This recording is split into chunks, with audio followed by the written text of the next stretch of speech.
Is National Police Commissioner Riah Phiyega still the right person for the job? Is the South African Police Service losing the fight against certain crimes? Is the police service failing to root out corrupt police officers from its ranks? And will crime intelligence and the hawks ever stabilize? What time is it? It's question time.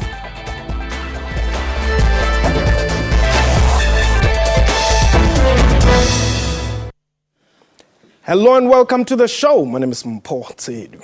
One of the cornerstones of South Africa's apartheid regime was the control by the state of the military and the police, which sparked running battles between the oppressed black majority and the country's security structures. Concerted efforts were therefore made in 1994 to transform what was the South African police from a force to a police service. While several milestones have been reached over the last 20 years in the fight against the crime scourge and changing the reputation of the police, leadership instability at the country's key crime-fighting units, including crime intelligence and the hawks, is a cause for concern. Of importance is that current National Police Commissioner is not only mandated to instill discipline among police officers, but also to ensure that rampant crime is brought under control. My guest today is National Police Commissioner General Mangwashi Victoria Phiyega. General, welcome to Question Time. We've been waiting for you for quite some time. How is the killing of police officers impacting on your plan to fight crime? The killing of police commissioners is one of those things, Mpho, that remains a thorn in the flesh of us as the leadership of the police, and I shall say of the country per se. Because when you kill one police officer, you're depriving 347 citizens of somebody to police them. Is that the ratio? That's the ratio. Okay. 1 is to 347. So when that police person is killed, you're depriving the citizens of that. I will also say, during December, 2 policemen were shot in New York. They were on all the television stations, SABC, CNN, Al Jazeera, you name it. All the countries carried that story. Yeah. Last year in this country, we commemorated the deaths of 68 of our men who died in the line of duty, taking care of citizens. The silence is deafening. And I would worry about a nation that does not appreciate those who go a long way to ensure that me and you, Mpho, can sit like this and know that we'll have an interview and get it to an end before we're interrupted. 347 is, one police officer having to take care of 347 citizens. It's quite a lot. Actually, we're doing extremely well because the United Nations recommend something like 417, 1 to 417. So South Africa is doing extremely well. Because if we compare ourselves, for instance, with the Americas of this world, it's about 1 to 297. So this government has done a lot. But you see, General, the difference between those countries that perhaps you have mentioned, America, for instance, is that, as they would say, the men and women in uniform, they respect them very much. But in South Africa, people, not everybody though, criminals, really, in your home language, they really see you for nothing, I would want to argue differently. Okay. Because if these very people that you say baritel, we arrest 1.7 million of them each year. Our jails are packed to capacity, and people complain when correctional services want to give some of these criminals parole. They don't walk to jail. We arrest them, and we will continue to arrest them You open the newspaper, 30 to 40% of that space is covered by police stories. Some arresting our own, some arresting criminals. So we're very, very serious with our job of arresting those that are out there. It's war. We will fight for that turf. But we are fighting for the citizens of this country to be safe. And would you say that whereas you're doing well in that division, where are the areas where, and I will grant you the terminology, you're facing challenges? Look, crime is a very dynamic phenomenon. Yeah.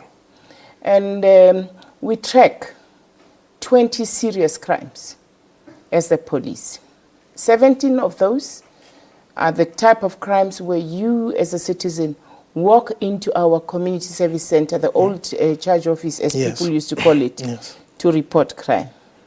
3 of those are where we go out as the police and go and have a roadblock or come to a premise and search or go out and close shop-ins. So those are police-initiated type indicators that we're taking.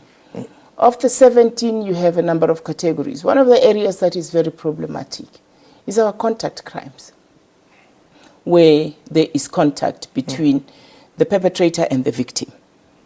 And those would include things such as murder, attempted murder, assault with grievous bodily harm, robbery, those type of and sexual offenses. Those type of crimes are very stubborn because these are the crimes that happen in the absence of the police. We come after the fact. When I leave a shebeen at night at about 2 a.m. and I'm walking with my friends and we are drunk and I'm raped, the police come after the fact. And what would concern us much, much more is the violence that goes with those types of crimes. We're very concerned about that because the nature of some of the rapes that we see, it's not just a rape. There's also a lot of violence. And that brings to the fore the role that we have to play to create more awareness around issues of those types of crimes, community responsibility, working with us. And we must start asking us questions, asking ourselves questions. Go back to your township. Every second, third house is now a tavern. So we must start asking ourselves questions. Who licenses those taverns? Is there, by law enforcement to start saying you can operate from these hours to those hours? So there are things that we also need to work with others on to ensure that we tame these crimes. And you see, one other challenge which one can refer to here is the morale of your officers. And mainly your black Africans, racism is still very, very rife within the force. We can even talk about the Douglasdale incident where you've had to send people to disarm officers because they were protesting in a wrong way, over something which could be genuine. I would challenge you to say, Mpo, let's face it, other than Douglasdale, give me 3 other stories. You won't be able to give me those stories. Yes, it is an issue to worry about. But I want to say to you, the police service is highly transformed. And this is why, before you, in 100 years of the existence of this service, in 20 years of a democratized police service, you see a woman who's leading the police service. And I can tell you that in the police service, we are sitting with about 34% women in the police service. And 70% African in terms of the police service. So a lot has happened in that place. Like any other institution, it is going to take us a while. We know as a society that the issues of racism we should fight tooth and nail. And we are joining all well-meaning South Africans to fight where those type of things rear its head. And Douglasdale was one of those, and we'll fight it.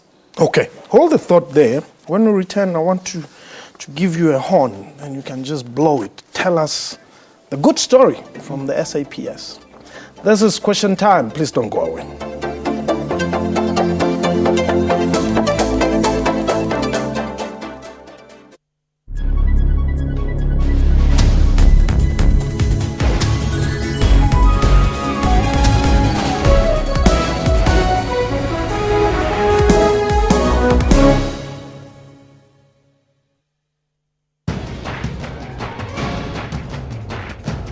Should marijuana be legalized in South Africa or not? The legalization of dagga is a no to our country. Look at the rate of rape in our country because of people that But you can't say dagga makes people that get are under raped the then. influence of dagga. When a young man comes to you and says, I'm having a problem with dagga, do you send him to jail? We don't send them Then to you already concede that you agree that prohibition is not the answer, Mr. because Phiyega. our aim is to help them. As is ours. It is you helping them by giving them dagga. How are you going to control this? Just give me a chance. Because if you cannot control it now, as the CYP of South Africa, we say no to the legalization of dagga. No matter what you study, no matter what you tell me, I say no. Watch Newsroom with me, Eben Janssen, weekdays at 9 a.m.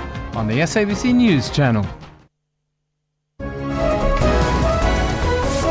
Exams monitoring body Malusi is withholding the results from 69 exam centres where group copying is suspected. 39 of them are in KwaZulu-Natal.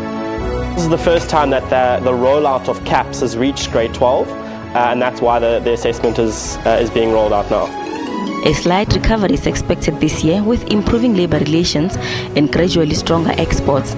National Treasury expects the economy to grow at 2.5% this year. Electricity tariffs will rise by almost 13% this year and not the 8% initially announced. The energy regulator granted Eskom this increase to help the utility raise funds to plug a financial shortfall. Catch all news locally and internationally. Tune into SABC, your #1 news channel, news at 8 from Monday to Sunday.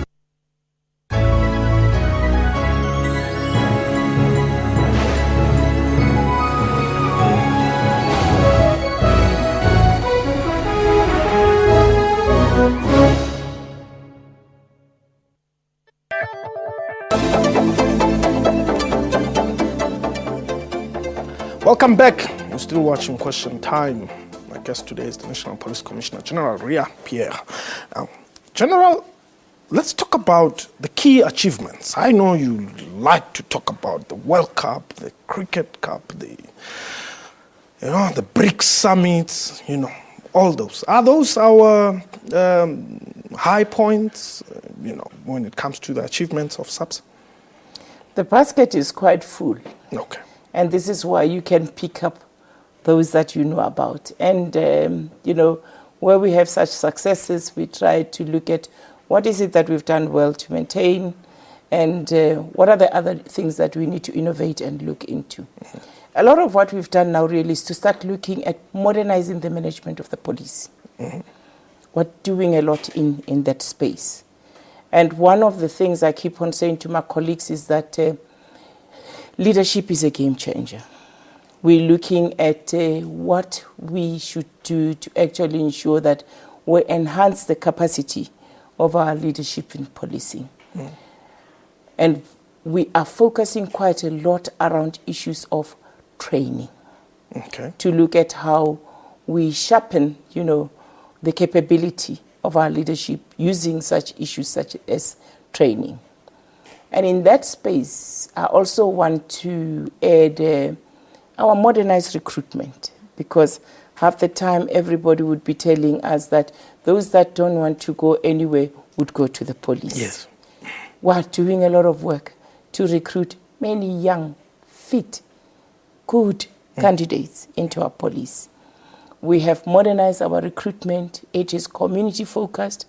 We don't just advertise and wait for names. We go out and engage the community. And if I have time one day, I'll walk you very, keenly around that. Okay. And we've opened a university, the history of this country.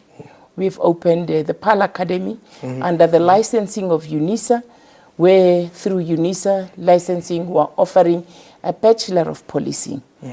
I went recently to go and see the first years. You know, they did so well. We had a 98% pass rate with a lot of distinctions. And these are young police women who have finished their normal training in policing. They've been 2 years in the field.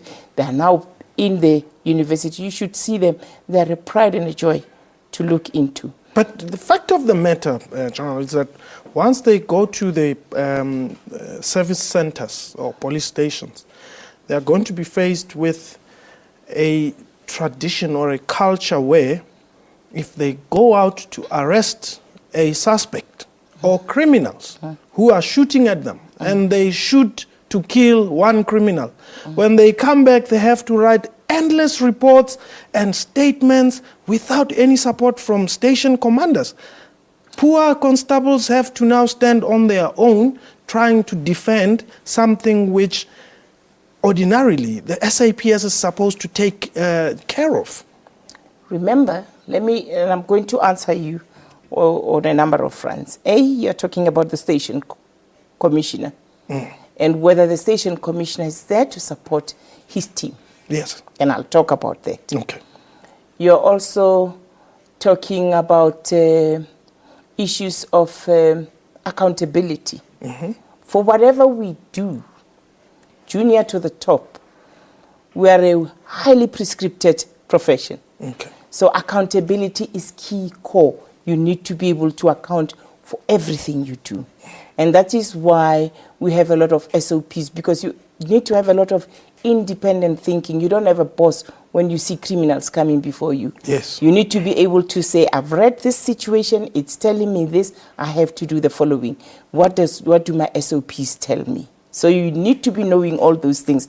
You need to be have learned about them, and you need to be accountable to say, yes, I did it the right way, in a manner that I know. So let me talk about the station commander. I said to you, we say leadership is a game changer. We're putting a lot of training because we would want these young graduates, these young police that we place back into the stations to find support. We're putting in a lot of training for the station commanders, for the cluster commanders, for the leaders, both at the province and nationally. We're doing a lot of work around that. The station commanders, we've had Old Mutual coming on board. You know, they've offered us their academy, management academy. We're training a lot of station commanders as part of our frontline service delivery, where we are saying the police station matter. We will not win until we get the police station right.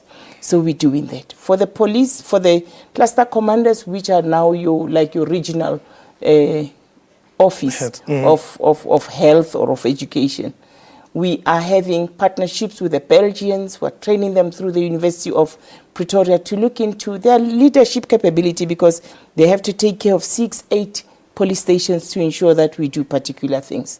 At an executive level, we're working with universities such as Wits. Our police will go to Harvard on the executive development program. That's where we are going. But will you protect them if they kill a criminal? Those criminals must be killed. Remember, the issue of fighting criminality.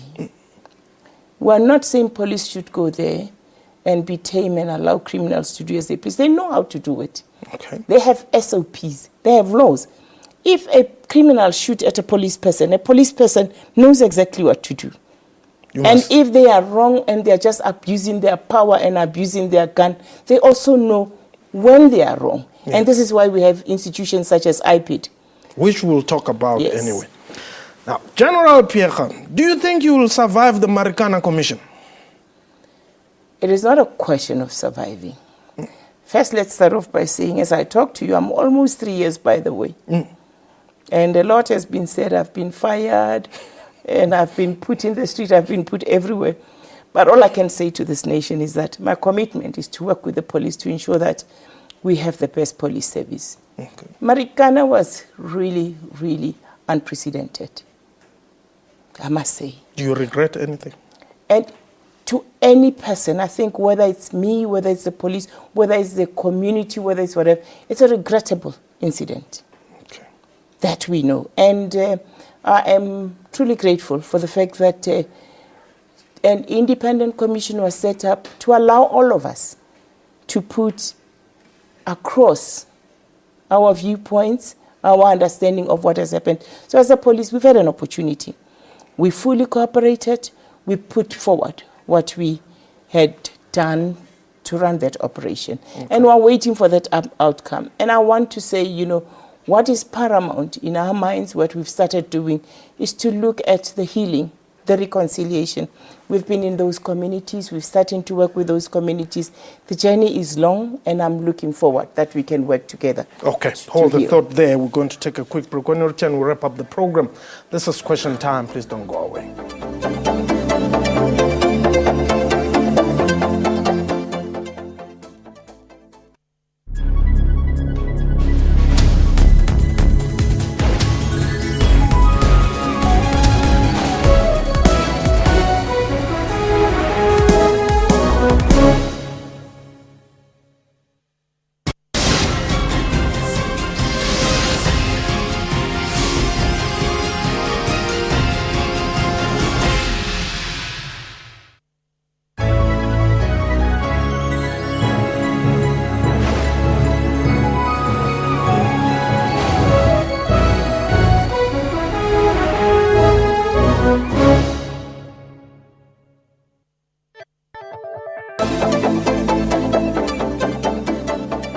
Welcome back. You're still watching Question Time. My guest today is the National Police Commissioner, Riah Phiyega. Now, General, I asked a question here. Are you still the right person for the job? I think you touched on it a bit. Look, that question has been asked by all and sundry. Yeah. And I'm saying to you, as I talk to you, I'm just about to finish by 3 years as a National Police Commissioner. And this country is safe. And this country is being taken care of by very committed men and women in blue under my leadership. But under your same leadership, General, you've had issues with IPID, issues with crime intelligence, issues with the Hawks. Let's start with IPID.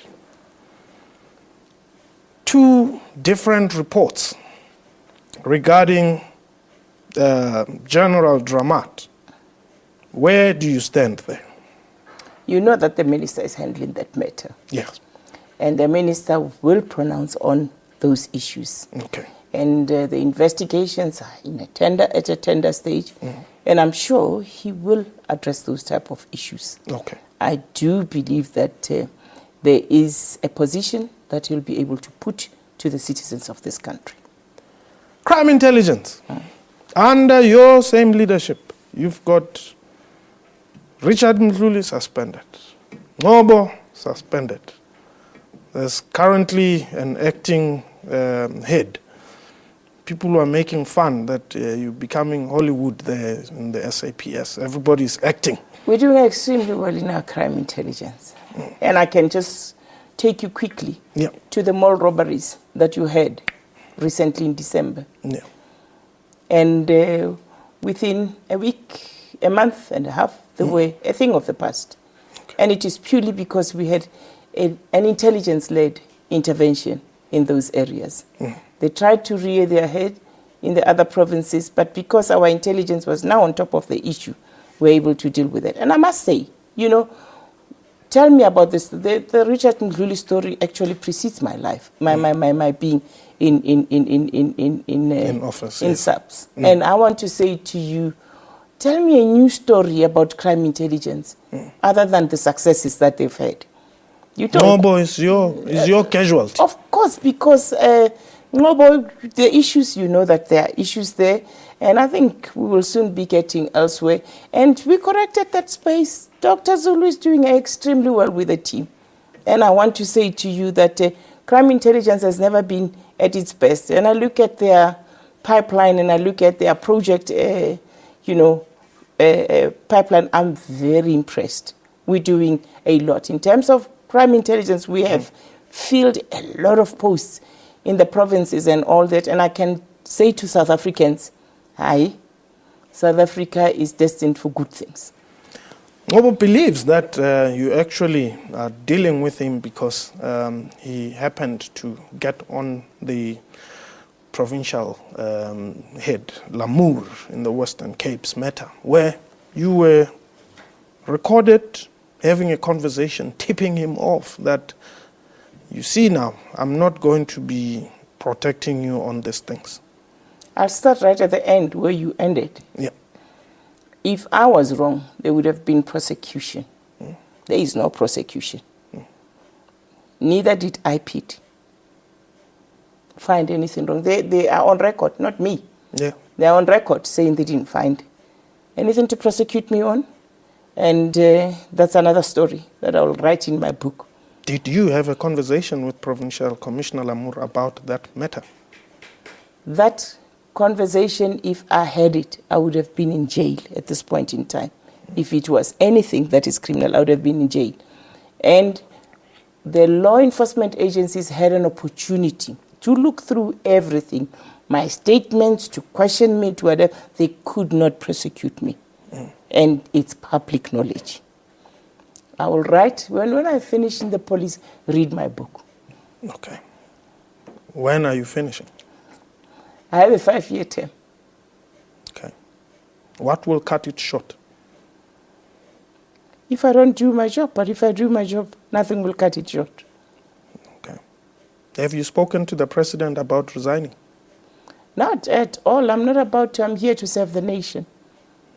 Have you spoken to the minister about resigning? Not at all. I'm here to serve the nation. Are you in good terms with the minister? I have a very good and professional relationship with my minister. Have you at any point told him that you don't account to him but to the president? I can never say that type of thing because that thing is prescribed by the law, how we work. He's my minister and I'm appointed by the president. Are you happy with the type of relations that you have with him? This is why the police are successful. What is going to happen at the Hawks? Remember the Hawks. I'm the accounting officer. Correct. The minister is the executive who's responsible for that. And I've said when we started earlier on that all issues relating to what is happening in the Hawks, when the minister is ready, he will address the nation. Do you not have anything to say about that? I am remaining on a firm and I think a very strong standpoint that says the minister is hard at work and he will address the nation at a correct time.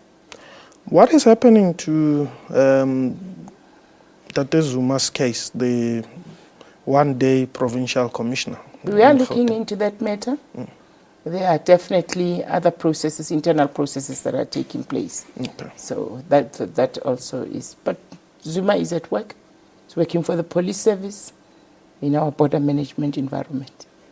Okay. Am I safe? You are extremely safe. South Africa is a good country. General and Riah a safe Phiyega. country. Thank you very much for the time. Thank you very much. That was Question Time for today. A big thank you to our guest and to you for watching the show. We welcome your feedback via email, questiontime@sabc.co.za, our Twitter handle @questiontime24. You can also follow me on Twitter @Mpotsedu. From me and the rest of the crew, have yourself a wonderful time. Goodbye.